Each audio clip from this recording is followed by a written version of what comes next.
dia bisa kita tuntut pidana.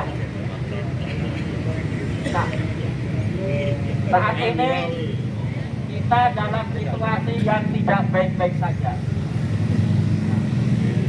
Ketika kita memasuki pemilu, ada perilaku aparat-aparat negara yang diduga tidak netral, oknum-oknum aparat negara tidak netral, dan itu bisa kita pertanyakan, ada apa? Ini ada apa? Lawaan apa yang sedang dimainkan oleh oknum-oknum itu? Dengan memakai baju seragam aparat negara, mereka digaji oleh rakyat. Sekali lagi, mereka digaji oleh rakyat. Maka menjadi hak kita untuk kita bisa mempertanyakan ini ada apa. Tanyakan apa yang sedang terjadi. Siap? Siap? Siap! Kita lakukan ini dengan santun, kita lakukan dengan damai, kita buktikan bahwa masyarakat Yogyakarta pendukung Ganjar Pranowo.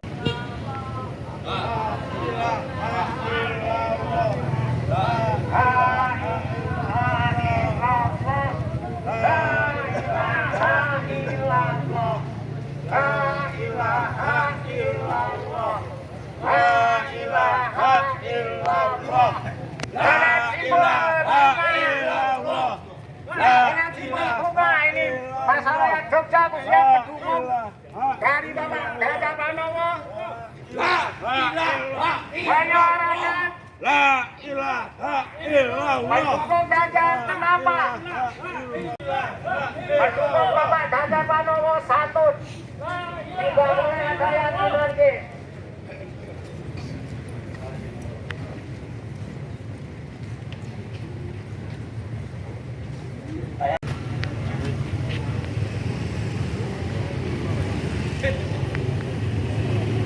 Salah ora dalam ngaku salah, suwe sono wonge sing betah. Dan mulai ini sama ketika di tempatan siantar sahabat, yang kami tanyakan adalah apakah ini ada komando dari pusat atau ini adalah hanya kebetulan. Nek kebetulan ya tidak mungkin. Nek ngomong aturan, entah itu pertanyaannya adalah apakah sudah pernah disosialisasikan? Apakah sudah pernah disosialisasikan? Ya, kita ini juga ngerti ono perjalanan lama tapi pertanyaannya mengapa tidak ini tadi banyak kelompok. Mengapa tidak bisa menunggu hari atau sebelumnya? Lalu gambar-gambar dan kontak-kontak sebelah itu bertebaran, bukan didiamkan saja. Nah, ini bentuk ketidakadilan yang kami rasakan. Maka kami dengan penuh damai, dengan penuh kehormatan datang ke sini menanyakan supaya menjadi benar. Selamat pagi, salam sehat, sejahtera untuk kita semua. Rekan-rekan dari relawan Ganjar, Mas Koki yang saya hormati, rekan-rekan media, rekan-rekan dari semua saja yang hadir kesempatan pagi hari ini. Beberapa hal yang ingin saya sampaikan. Kalau tadi sebenarnya di awal kami menghendaki kita bicara perwakilan di atas, tapi kalau memang menghendaki di sini ya kami sampaikan beberapa hal yang mengkait dengan informasi maupun pertanyaan yang beredar di masyarakat maupun melalui sosial media. Yang pertama, kenapa dilakukan pas Pak Ganjar Pranowo datang ke Jogja? Kami jawab, tidak ada pemberitahuan kepada Satpol PP terkait dengan adanya kegiatan Pak Ganjar Pranowo di Kota Yogyakarta. Dan selama ini Satpol PP melaksanakan tugas rutin penegakan perda maupun perkada dalam rangka melaksanakan penertiban, baik itu PKL, reklame, maupun bangunan gedung yang tidak sesuai dengan ketentuan peraturan perundang-undangan, khususnya perda. Nah, berkaitan dengan Perda Reklame, ini kita menggunakan Perda nomor 6 tahun 2022, yang ini juga pembaruan dari perda-perda sebelumnya. Di Perda Reklame ini ada amanat ketika sudah diundangkan, maka dianggap semua orang sudah tahu. Kemudian itu nasional. Yang kedua, kenapa tidak ada pemberitahuan ke teman-teman relawan Ganjar? Kalau mendasari peraturan daerah nomor 6 tahun 2022 tentang reklame, yang turunannya adalah peraturan wali kota nomor 32 tahun 2023, pasal 43 ayat 2, dalam hal reklame tidak berizin, maka dikenakan sanksi administrasi sebagai berikut. Jadi ada sanksinya. Yang pertama, terhadap jenis reklame insidentil berupa kain, selebaran, melekat, dan peraga, maka dilakukan penghentian fungsi reklame oleh perangkat daerah yang, ini kami ulangi, dilakukan penghentian oleh perangkat daerah yang menyelenggarakan urusan pemerintahan di bidang ketentraman dan ketertiban umum serta perlindungan masyarakat, sub urusan ketentraman dan ketertiban umum, sehingga yang melaksanakan tugas penghentian fungsi adalah Satpol PP. Dan tidak ada kewajiban bagi Satpol PP untuk memberitahukan kepada penyelenggara reklame yang melanggar. Selain itu, jumlah pelanggaran reklame insidentil di Kota Yogyakarta jumlahnya sangat banyak, sehingga perlu segera adanya penertiban supaya citra Kota Yogyakarta sebagai kota wisata tetap terpelihara. Dan ini kami tidak tebang pilih.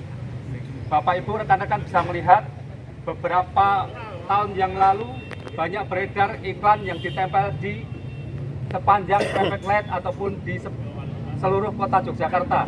Tulisannya bimbel CPNS, hubungi nomor sekian. Kemudian peninggi badan, hubungi nomor sekian. Bahkan besarkan alat tit, hubungi nomor sekian. Itu tiap kita lepas dipasang lagi, kita lepas pasang lagi. Karena ada nomornya, hubungi nomor sekian. Itu kita hubungi, kita datangi, kita minta untuk menyesuaikan dengan ketentuan perizinan. Jadi saat ini diperbolehkan memasang alat peraga sosialisasi APS. APS itu ketentuannya adalah menyesuaikan dengan Perda Reklame nomor 6 2022, harus mengajukan perizinan dan membayar retribusi. Ketentuannya seperti itu. Jika nanti memasuki masa pemilu kampanye tanggal 28 November sampai tanggal 10 Februari 2024, maka tetap mengajukan izin, tetapi tidak ada retribusi. Jadi cukup mengajukan izin saja. Kemudian yang berikutnya, terkait dengan pemasangan di pohon. Yang berhak membersihkan adalah DLH, bukan Satpol PP. Nah, itu Mendasarkan pada Perda nomor 6 tahun 2022, pasal 9 ayat 2 huruf C, reklame dilarang diselenggarakan dalam bentuk poin D, menempel pada pohon, tiang listrik, tiang telepon, dan atau rambu lalu lintas. Dan penegakan perda adalah salah satu tugas pokok fungsi Satpol PP dalam rangka penertiban. Nah, kemudian yang terakhir, penertiban dianggap tebang pilih. Nah, kami mohon maaf kalau memang dianggap tebang pilih, tapi kami akan sampaikan dengan data. Penegakan terhadap reklame insidentil dari bulan Mei sampai dengan 14 November 2023 telah dilakukan sebanyak 6.175 reklame.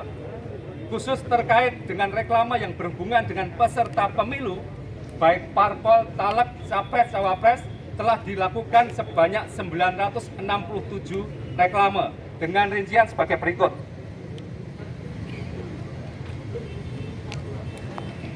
Pelanggaran